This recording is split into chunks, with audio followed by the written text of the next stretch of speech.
Hello বন্ধুরা, কেমন আছো সবাই? আশা করি সবাই অনেক ভালো আছো।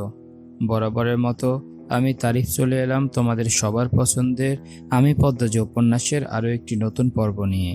আজকে থাকছে উপন্যাসটির ৭৬তম পর্ব। তো চলো কথা না বাড়িয়ে উপন্যাসটি পড়া শুরু করি। রবিবার, তীব্র শীতের সকাল। সময় তখন ৮টা। বাড়ি জুড়ে সবার ছোটাছুটি। পদ্মজা বারান্দায় দাঁড়িয়ে বাইরের পরিবেশ পর্যবেক্ষণ করছে। সে পাতাল ঘরের চাবি খুঁজছে। হাতে সময় নেই। আজ রাতের মধ্যে জীবন বাজি রেখে হলেও কিছু করতে হবে। আলোক ঘরের সামনে খলিল দাঁড়িয়ে রয়েছেন। মাথায় উলের টুপি, লম্বা গোঁফ, মগাকে ধমকে কাজ বোঝাচ্ছে। চারিদিকে উৎসব উৎসব আমেজ। দুপুরের নামাজের পর স্কুলের মাঠে সমাবেশ। আলোক ঘরে এবং বাইরে শত শত কম্বল আর শীতবস্ত্র। হাওলাদাররা হারাম টাকায় লোক দেখানো নাটক করতে চলেছে। পদ্মজা মনে মনে ব্যঙ্গ করে হাসল। রিদওয়ান অন্দরমহল থেকে বের হয়ে খলিলের পাশে এসে দাঁড়ালো। তার পরনে কালো রঙের পাঞ্জাবি, গায়ের রং ফর্সা, তাই কালো রঙের পাঞ্জাবিতে সুদর্শন দেখাচ্ছে। পদ্মজা লতিফার কাছে শুনেছে কয়দিনের মধ্যে নাকি রিদওয়ানের বিয়ে। কার সাথে বিয়ে কেউ জানে না, তবে এটা নিশ্চিত কোনো অবাগীর জীবন দুর্বিষহ হতে চলেছে। রিদওয়ান খলিল কি বিষয়ে কথা বলছে তা পদ্মজার কানে আসার কথা নয়, তবুও সে সেদিকে তাকিয়ে আছে।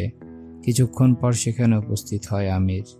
আমির এদিক ওদিক দেখে খলিলকে বলল, আমি বেরিয়ে যাচ্ছি, ফিরতে আগামীকাল ভোর হয়ে যাবে। আবারও বলে যাচ্ছি, পদ্মজার গায়ে হাত তো দূরে থাক, কারো চোখও যেন না পড়ে। রিদওয়ান নির্বিকার কণ্ঠে বলল, তোর 2 সামসারে বলে যা পদ্মজার উপর ভালো করে খেয়াল রাখতে। পাতালে তো কোনো মেয়ে নাই, তাই চিন্তাও নাই, তবে কাউকে যেন কিছু না বলে, আর আমাদের উপর তেড়ে না আসে। তেড়ে আসলেও কিছু বলবি না, সুন্দর করে সামলাবি। রিদওয়ান তীব্র বিরক্তি নিয়ে বলল, ধুর, এ মাইয়ারে কতদিন এভাবে রাখবি, হুদাই ভেজাল। আমির রেগে রিদওয়ানের দিকে এক পা বাড়ালো। খলিল পরিস্থিতি পাল্টাতে দ্রুত রিদওয়ানের বুকে ধাক্কা দিয়ে বলল, যা কইতাছে হন, বাবু তুই যা, তোর বউরে কেউ কিচ্ছু করবো না। আমির রিদওয়ানের চোখের দিকে তাকালো। চোখের দৃষ্টি দিয়ে সে রিদওয়ানকে সাবধান করে দিল, তারপর জায়গা ছাড়ল। অন্তর্মহলে ঢোকার পূর্বে চোখ পড়ে 2য় তলার বারান্দায়। পাংশুটে মুখ করে দাঁড়িয়ে আছে পদ্মজা। এক মুহূর্তের জন্য হলেও ভেতরের অনুভূতিগুলো পাল্টে যায়। সে দৃষ্টি সরিয়ে দ্রুত অন্তর্মহলে প্রবেশ করল। পদ্মজা ঠায় সেখানে দাঁড়িয়ে রইল। আমির ঘরে এসে শার্ট জ্যাকেট খুলে গোসলখানায় ঢোকে। তাকে ঢাকা যেতে হবে, হাতে সময় আছে, তবুও সে আজই মেয়েগুলোকে সরিয়ে দিচ্ছে। সে নিশ্চিত পদ্মজা চেষ্টা করবে মেয়েগুলোকে বাঁচাতে। আবার মুখোমুখি হতে হবে দুজনকে। 31টা মেয়ে জোগাড় হয়ে গেছে যখন, আর রাখার মানে নেই। সে ঝুঁকি নিতে চায় না। পদ্মজা কি মনে করে দ্রুত পায়ে ঘরে আসলো। বিছানায় আমিরের শার্ট দেখে বুঝতে পারে আমির গোসলখানায় আছে। তাৎক্ষণিক পদ্মজা ভাবল আমিরের শার্টের পকেটে তল্লাশি চালাবে, যদি চাবি পাওয়া যায়। যেমন ভাবনা তেমন কাজ। চাবির কথা মনে পড়তে আমির গোসলখানার দরজা খুলল। পদ্মজা শার্টের পকেটে একটা চাবি খুঁজে পায়। তার মুখে আনন্দ ছড়িয়ে পড়ে। পুরোটা দৃশ্য আমিরের চোখে পড়ে। সে দরজা বন্ধ করে দেয়। পদ্মজার হাত থেকে চাবি ছিনিয়ে নেওয়ার বিন্দুমাত্র ইচ্ছে নেই তার। এই চাবি আর পদ্মজার কাজে লাগবে না। সে পাতাল ঘরে গিয়ে কিছু খুঁজে পাবে না। আমির নিশ্চিন্তে গোসল শেষ করল। পদ্মজা চাবি নিয়ে রান্নাঘরে চলে আসে। সেখানে লতিফা, রিনু, আমিনা সহ আরও 3-4 জন রান্না করছে। সমাবেশ শেষে আলোক ঘরে বোঝা আয়োজন হবে, তারই প্রস্তুতি চলছে। খলিল হাওলাদারের 2 মেয়ে শাহানা, শিরিনও আজ আসবে। পদ্মজা কাজ করার বাহানায় লতিফার কাছে গিয়ে বসল। লতিফা পদ্মজাকে দেখে হাসল, তারপর কাজে মন দিল। বেশ কিছুক্ষণ অপেক্ষার পর পদ্মজা সুযোগ বুঝে লতিফাকে ফিসফিসিয়ে বলল, উনি বেরিয়ে গেলে আমাকে বের হতে সাহায্য করো বুবু। লতিফা চোখ বড় বড় করে তাকায়, চাপা স্বরে প্রশ্ন করে, কই যাইবা? পদ্মজা পিছনে ফিরে তাকায়। আমিনা থালা বাসন পরিষ্কার করছেন। পদ্মজা আমিনার দিকে তাকিয়ে হাসল, তারপর লতিফাকে বলল, পাতালে যাব। লতিফার হাত থেকে চামচ পড়ে যায়, ঝনঝন শব্দ হয়। শব্দ শুনে উপস্থিত সবাই উৎসুক হয়ে তাকায়। লতিফা দ্রুত চামচ তুলে নিল। সবার দিকে চেয়ে হাসি বিনিময় করে পদ্মজাকে চাপা স্বরে বলল, চাবি কই পাইবা? পদ্মজা বলল, পেয়ে গেছি, তুমি শুধু সুযোগ করে দাও। লতিফার চোখে মুখে ভয় বাসা বাঁধে, যা স্পষ্ট। সে ভয় পাচ্ছে আমির জেনে গেলে তার জীবন শেষ। পদ্মজা সবাইকে আরও একবার এক নজর দেখে নিয়ে লতিফাকে বলল, ভালো কাজের জন্য জীবন উৎসর্গ করা সম্মানের বুবু। লতিফা দ্রুত সিদ্ধান্ত নিল, সে রাজি। পদ্মজা তার ঘরে ফিরে আসে। সিঁড়ি দিয়ে ওঠার সময় আমির নিচে নামছিল। দুজন কেউ কারোর দিকে তাকায়নি, যেন কেউ কাউকে চিনে না। পদ্মজা ঘরে প্রবেশ করে দ্রুত দরজা বন্ধ করে দেয়, তারপর হাতে তুলে নিল ছুরি। লতিফা আলোক ঘরে গিয়ে খোঁজ নেয়। আমির, মজিদ, রিদওয়ান কেউ বাড়িতে নেই। খলিল আলোক ঘরের বারান্দায় তিনজন লোকের সাথে কোনো বিষয়ে আলোচনা করছে। লতিফা দ্রুত এসে পদ্মজাকে পরিস্থিতি জানায়। পরিস্থিতি গুছানো। এবার পদ্মজা পিছনে আঠার মতো লেগে থাকা দুজন লোককে সরানোর পালা। পদ্মজা আবার রান্নাঘরে আসে। দুজন লোক সদর ঘরে দাঁড়িয়ে রয়েছে। তাদের উপস্থিতি দেখে কেউ ভাববে না এরা কাউকে নজরে রাখার জন্য পিছু পিছু ঘুরে। পদ্মজা লতিফাকে ইশারা করতেই লতিফা দুজন লোককে উদ্দেশ্য করে বলল, আপনারা খাইবেন না? তারা সত্যি অনেক ক্ষুধার্ত। আবার রান্নাঘর থেকে মাংসের ঘ্রাণ আসছে। সেই ঘ্রাণে খিদে যেন বেড়ে যাচ্ছে। দুজন সম্মতি জানায় তারা খাবে। লতিফা চোখের ইশারায় পদ্মজাকে বেরিয়ে যেতে বলে, তারপর দুজন লোককে খেতে দিল। দুজন ক্ষুধার্ত পাহারাদার কবজি ডুবিয়ে খেতে থাকে। পদ্মজা তাদের অগোচরে বেরিয়ে পড়ে। বাইরে চারপাশ দেখে দ্রুত জঙ্গলে ছুটে আসে। জঙ্গলের পথ তার চেনা, তাই পাতাল ঘরের কাছে আসতে বেশি সময় লাগেনি। আল্লাহর নাম নিয়ে সে পাতালে প্রবেশ করে। তার হাতের চাবি প্রবেশদ্বার খুলতে সক্ষম হয়। পদ্মজা এক হাতে শক্ত করে ধরে ছুরি।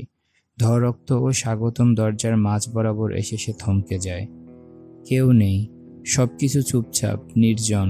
সে এখন যেখানে দাঁড়িয়ে আছে তার পাশের দেয়ালে চাবুক ছিল, তাও নেই। পদ্মজা থম মেরে কতক্ষণ দাঁড়িয়ে রইল। মেয়েগুলো আছে তো? প্রশ্নটা মাথায় আসতে পদ্মজার বুকে ধড়াস করে কিছু যেন পড়ে। সে দৌড়ে ধরক্তে প্রবেশ করল। উন্মাদের মতো প্রতিটি ঘর দেখল, কেউ নেই। তার শরীর বেয়ে ঘাম ছুটে। ধরক্তের কোথাও কোনো চাবুক, ছুরি, রামদা, কুড়াল কিছু নেই। এখানে যে অনাচার ব্যভিচার হতো তার কোনো প্রমাণই নেই। পদ্মজা স্বাগতম দরজা পেরিয়ে সবকটি ঘরে তন্ন তন্ন করে অসহায় মেয়েগুলোকে খোঁজে, কিন্তু কোথাও কেউ নেই। হাতে মাথা চেপে ধরে ধপ করে মেঝেতে বসে পড়ে। চোখ পেটে জল বেরিয়ে আসে। আমির তার চোখে ধুলো দিয়ে প্রতিটি মেয়েকে সরিয়ে দিয়েছে। পদ্মজার তীব্র যন্ত্রণা হতে থাকে। সে মেয়েগুলোকে বাঁচাতে পারেনি। আফসোস আর আত্মগ্লানি তাকে চেপে ধরে। মেয়েগুলোর ছটফটানি, বাঁচার অনুরোধ কানে বাজতে থাকে। দাঁতে দাঁত চেপে বসে থাকে পদ্মজা। তার মনে হচ্ছে তার মাথায় অনেক ভারী একটা বোঝা। নিজের প্রতি খুব রাগ হয়। সে কাঁদতে থাকলো। শাড়ি খামচে ধরে কাঁদতে কাঁদতে বলল, আমি পারিনি। আমি এই ব্যর্থতা কোথায় লুকাবো আল্লাহ? পদ্মজার কান্না দেয়ালে দেয়ালে বাড়ি খেয়ে পুরো পাতালপুরীতে প্রতিধ্বনিত হতে থাকে। সমাবেশে বাড়ির মেয়ে বউদের যাওয়া আবশ্যক। এটা হাওলাদার বংশের আরেক রীতি। পরিবারের সবাই সেখানে উপস্থিত থাকবে। শাহানা, শিরিন তৈরি। তারা নিস্তলায় অপেক্ষা করছে। পদ্মজা তার ঘরে স্তব্ধ হয়ে পালঙ্কে বসে আছে। লতিফা হন্তদন্ত হয়ে ঘরে প্রবেশ করল।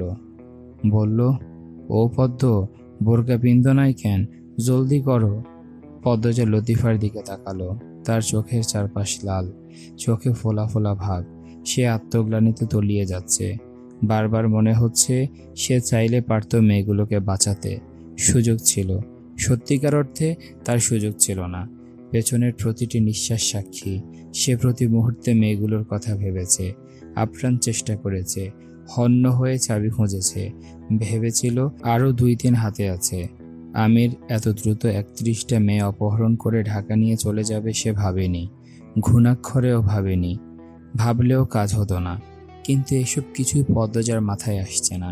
সে সমান তালে নিজেকে দোষী ভেবে যাচ্ছে। মানসিক যন্ত্রণায় হারিয়ে যাচ্ছে অন্য জগতে। রিদওয়ান ঘরে এসে উঁচু গলায় বলল, কি হলো? পদ্মজা এখনো তৈরি হয়নি কেন? আমাদের তো বের হতে হবে। পদ্মজার আচমকা মনে হলো আমির মেয়েগুলোকে আজ রাতটা গোডাউনে অথবা অফিসে রাখতে পারে, আর নয়তো বাসায়। এর মধ্যে যদি কিছু করা যায়। কিন্তু কার সাহায্য নেবে সে? এখানে ঢাকার কে আছে? সেকেন্ড 3 ভাবার পর তার মাথায় লিখনের নাম আসে। লিখন চাইলে আমিরকে থামাতে পারবে, অবশ্যই পারবে। এতে আমিরের সম্পর্কে সব জেনে যাবে লিখন, বলি হবে আমির। এটা ভাবতে পদ্মজার কষ্ট হয়। সে ঢোক গিলে নিজের আবেগ অনুভূতি সামলায়। সে আমিরকে মনে মনে বলে দিল, এখন লিখনই একমাত্র আশা। শুনেছে শুটিং এখনো চলছে। পদ্মজা সিদ্ধান্ত নেয় সে যেভাবেই হোক লিখনের সাথে আজ যোগাযোগ করবে। রিদওয়ানের দিকে আগুন দৃষ্টি নিক্ষেপ করে পদ্মজা বলল, আসছি। রিদওয়ান তাড়া দিয়ে বলল, জলদি। তারপর বেরিয়ে গেল। রিদওয়ান বের হতে পদ্মজা বিড়বিড় করল, বেজন্মা। তারপর দ্রুত বোরকা নিকাব পরে নিল। মৃদুল তার মা বাবাকে নিয়ে হাওলাদার বাড়িতে পা রাখে। তার বুকের গোপন কুঠুরিতে থাকা হৃদয়টা খুশিতে নৃত্য করছে। যখন সে তার মা বাবাকে বলল সে বিয়ে করতে চায় আর মেয়েও পছন্দ করেছে, তখনই তার মা বাবা দুজনই খুশিতে আটখানা হয়ে যায়। মিয়া বাড়ির সবাই খুশিতে ভোজ আয়োজন করে। তাদের আদরের দুলাল মৃদুল। মৃদুল এতদিন অলন্দ পড়েছিল বলে তার মা জুলেখা বানু অসুস্থ হয়ে পড়ে। 6 বিঘা ভূমির উপর কাঠের বাড়ি আর 90 বিঘা জমির একমাত্র উত্তরাধিকারী মৃদুল। তার অনুপস্থিতিতে বাড়ির প্রতিটি মানুষ মৃতের মতো হয়ে গিয়েছিল। এমত অবস্থায় মৃদুলের বিয়ের সিদ্ধান্ত তাদের মাঝে ঈদের আনন্দ নিয়ে এসেছে, তাই এত দ্রুত তাদের আগমন। মৃদুলের বাবা গফুর মিয়ার মাথায় টুপি, গায়ে দামি পাঞ্জাবি, শরীর থেকে আতরের ঘ্রাণ ভেসে আসছে। জুলেখা নিকাব তুলে মৃদুলকে বললেন, বাড়িতেও কি কেউ নাই? মৃদুল জুলেখাকে এক হাতে জড়িয়ে ধরে বলল, অন্তর্মহলে গেলে মানুষ পাইবেন, একটু ধৈর্য ধরেন আম্মা। জুলেখা বানু কপাল কুঁচকালেন। তিনি স্বাস্থ্যবান একজন মহিলা, বাচাল প্রকৃতির মানুষ। রূপ এবং সম্পদ নিয়ে অহংকারের শেষ নেই। তিনি সরু চোখে চারপাশ দেখতে দেখতে অন্তর্মহলে আসেন। অন্তর্মহলের সামনে রিনু ছিল। রিনু মৃদুলকে দেখে দাঁত বের করে হাসল। এগিয়ে এসে বলল, মৃদুল ভাইজান আইয়া পড়ছেন? হ আইসি, দেখা যাইতেছে না? রিনু বোকার মতো হাসে। জুলেখা বানু আর গফুর মিয়ার পা ছুঁয়ে সালাম করে। মৃদুল বলল, ফুফি আম্মা ঘরে আছে? না ভাইজান, বাড়ির সবাই স্কুল ঘরে গেছে। মৃদুলের পূর্বে জুলেখা প্রশ্ন করলেন, কে রে, ওইখানে কি দরকার? রেনু বিস্তারিত বলল। গফুর মিয়া সন্তুষ্টির সাথে বললেন, মন্ডা জুড়াইয়া গেল। হাওলাদার বাড়ির আত্মীয় যে হইব হেরই 7 জন্মের কপাল। গফুরের প্রশংসা জুলেখা বানুর ভালো লাগেনি। অন্যের প্রশংসা তিনি সহ্য করতে পারেন না। হাতের ব্যাগটা রিনুর দিকে বাড়িয়ে দিয়ে ঝাঁঝালো স্বরে বললেন, এই ছেড়ি, ধরো ব্যাগটা। রেনু হাত বাড়িয়ে ব্যাগ নিল। জুলেখা বানু বললেন, আমরা কোন ঘরে থাকবো? লইয়া যাও। আপনারা আলোক ঘরে থাকবেন, বলল রিনু। জুলেখা পিছনে ফিরে আলোক ঘরের দিকে ইশারা করে বললেন, এই টিনের ঘরটা? জুলেখার প্রশ্নে অবজ্ঞা। তিনি টিনের ঘরে থাকতে আগ্রহী নয় বোঝাই যাচ্ছে। রিনু কিছু বলল না। মৃদুল জুলেখাকে আদুরে স্বরে বলল, আম্মা কম কথা কন, আমরা মেহমান। রিনু জুলেখার কথাবার্তায় বুঝে গেছে এই মহিলা কোন প্রকৃতির। সে মনে মনে ভাবে, পূর্ণার কপালে ঝাঁটা আছে। জুলেখা আলোক ঘরে থাকবে না এটা নিশ্চিত। রিনু জুলেখাকে অন্দরমহলে নিয়ে আসে। রানী লাবণ্যর খালি ঘরটা দেখিয়ে বলল, এই ঘরে থাকবেন। জুলেখা ব্যাগপত্র রেখে বিছানায় টান টান হয়ে শুয়ে পড়ে। হাত পা ম্যাজ ম্যাজ করছে। একবার ভাবলেন রিনুকে বলবেন পা টিপে দিতে, কি মনে করে যেন বললেন না। মৃদুল গফুর মিয়াকে বলল, আব্বা আমি গোসল কইরা খাওয়া দাওয়া কইরা স্কুল ঘরে যাইতেছি, আপনি যাইবেন? হ জামো, মহৎ কাজ নিজের চোখে দেখাও ভাগ্য রে বাপ। মৃদুল জুলেখার উদ্দেশ্যে বলল, আম্মা আপনি যাইবেন? জুলেখা ক্লান্ত। তিনি মিনমিনিয়ে বললেন, না আব্বা আমি যাবো না। মৃদুল ব্যাগ থেকে লুঙ্গি গামছা বের করলো। জুলেখা উঠে বসেন। রেনুকে ডেকে বললেন, এই সেরি, কলটা কোন দিকে? আমারে দেখাইয়া দেও। জুলেখা আদেশ করলো নাকি হুমকি দিল রেনু বুঝতে পারছে না। সে চুপচাপ জুলেখাকে নিয়ে কলপাড়ে গেল। লতিফা থাকলে ভালো হতো। নতুন কোনো মেহমান এসে তেড়িবেড়ি করলে লতিফা শায়েস্তা করতে পারে। মাথার উপর সূর্য, মাঠ ভর্তি মানুষ। এক পাশে মহিলা ও বাচ্চারা, অন্য পাশে পুরুষরা। শৃঙ্খলা বজায় রাখছে রিদওয়ান। উপর থেকে দেখলে রিদওয়ান একজন মহৎ ভদ্র শান্ত ব্যক্তি, যাকে সবসময় দেখা যায় না। সবাই জানে রিদওয়ান জ্ঞানী মানুষ, সারাক্ষণ বইপত্র নিয়ে থাকে, তাই তার দেখা পাওয়া যায় না। ভেতরে খবর যদি নিষ্পাপ মনের মানুষগুলো জানতো, হায় আফসোস। উপস্থিত প্রতিটি মানুষ খুব খুশি। এত মানুষের শীতবস্ত্র দেয়া কম কথা নয়। সে কাজটা যখন হাওলাদার বাড়ির মানুষেরা করে সবার কাছে তখন তারা ফেরেশতা হয়ে ওঠে। ফেরেশতার সাথে তুলনা করা হয়। মজিদ হাওলাদার ও খলিল হাওলাদার শীতবস্ত্র বিতরণ করছেন। পদ্মজা একপাশে দাঁড়িয়ে আছে। পদ্মজার সাথে আঠার মতো লেগে আছে দুটি লোক। দুজন দুই দিকে দাঁড়ানো। তাদের চোখ সর্বক্ষণ পদ্মজার উপর। পদ্মজার চোখ দুটি লিখনকে খুঁজছে। লিখন এখানে আসবে নাকি সে জানে না, তবে প্রার্থনা করছে সে যেন আসে। আজ তার উপস্থিতি অনেকগুলো মেয়েকে বাঁচাতে পারে। লিখন নিঃসন্দেহে একজন ভালো মানুষ। সবকিছু শোনার পর সে কোনো ব্যবস্থা অবশ্যই নেবে। লিখন ভিড় ঠেলে প্রান্তর পাশে এসে দাঁড়ালো। প্রান্ত লিখনকে দেখে অবাক হলো, তারপর হেসে করমর্দন করলো, বলল, কেমন আছেন ভাইয়া? ভালো, তুমি কেমন আছো? ভালো ভাইয়া। পূর্ণা প্রেমা আসেনি? আসছে, ওদিকে আছে। প্রান্ত স্কুলের ডান দিকে ইশারা করে বলল। ত্রিধা লিখনকে প্রশ্ন করল, কে ও? লিখন চাপা স্বরে বলল, পদ্মজার ভাই। ত্রিধা তাৎক্ষণিক প্রান্তকে প্রশ্ন করল, তোমার পদ্মজা আপা কোথায়? প্রান্ত সোজা আঙ্গুল তাক করে বলল, ওই যে। ত্রিধা চোখ ছোট ছোট করে সেদিকে তাকায়। প্রান্তকে আবার প্রশ্ন করে, সবার তো মুখ ঢাকা, পদ্মজাকে? প্রান্তের আগে লিখন বলল, লম্বা মেয়েটা। ত্রিধা আর চোখে লিখনের দিকে তাকালো, বলল, মুখ না দেখে চিনলে কি করে? জানি না, মনে হলো। প্রান্ত ঠিক বলেছি? প্রান্ত হেসে সম্মতিসূচক মাথা নাড়াল। ত্রিধার খুব মন খারাপ হয়।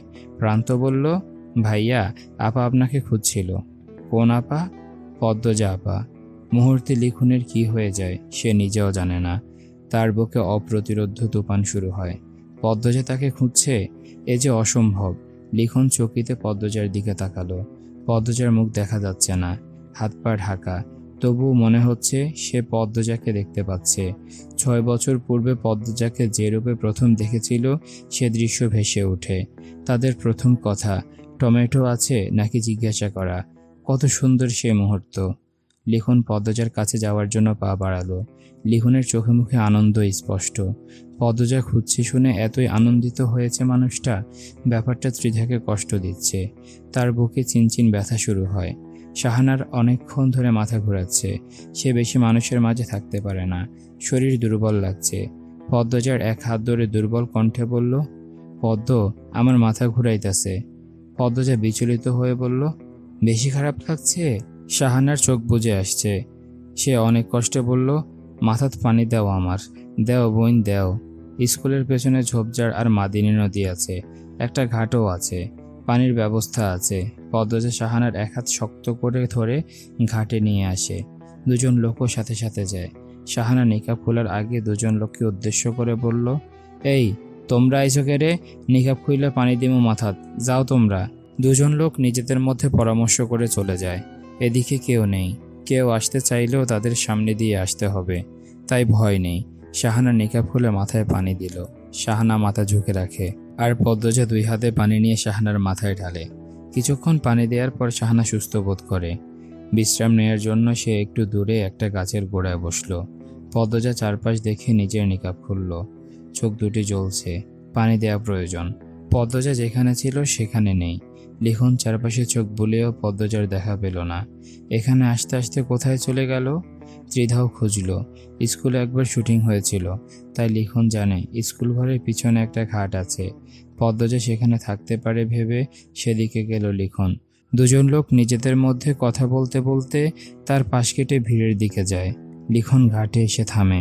কারো উপস্থিতি টের পেয়ে শাহানা পিছনে ফিরে তাকায়, আবার চোখ সরিয়েও নেয়। পদ্মজা মুখ ধুয়ে পেছনে ফিরতেই দূরে লিখনকে দাঁড়িয়ে থাকতে দেখল। পদ্মজার গলার দুটো ঘাড় কালো খয়েরি দাগ, মুখের ক্ষত, চোখের মুখের অবস্থা দিনের আলোর মতো লিখনের চোখের সামনে ভেসে ওঠে। শাহানা পদ্মজার এমন অবস্থা দেখে চমকে যায়। সে শ্বশুর বাড়ি থেকে বাপের বাড়ি এসে সমাবেশে চলে এসেছে। পদ্মজার সাথে নিকাব পরা অবস্থায় কথা হয়েছে, তাই পদ্মজার এই অবস্থা সে দেখেনি। লিখনের কথা হারিয়ে যায়, বাকহারা হয়ে পড়ে সে। একে বোধহয় বলে পৃথিবী থমকে যাওয়া। পদ্মজা দ্রুত নিকাব পরে নিল। এই ছিল আজকের পর্ব। কেমন লেগেছে তোমাদের অবশ্যই কমেন্ট করে জানাও। পদ্মজা কি লিখনের সাহায্য নিয়ে সে মেয়েগুলোকে বাঁচাতে পারবে? সেই প্রশ্নের উত্তর জানবো আমরা আগামী পর্বগুলোতে। ততক্ষণ পর্যন্ত সবাই ভালো থাকো, আর চ্যানেলটিতে নতুন হলে সাবস্ক্রাইব করে দিও। তো দেখা হচ্ছে পরের ভিডিওতে। আজকের মতো আমি তারিফ এখানেই বিদায় নিচ্ছি। আল্লাহ হাফেজ।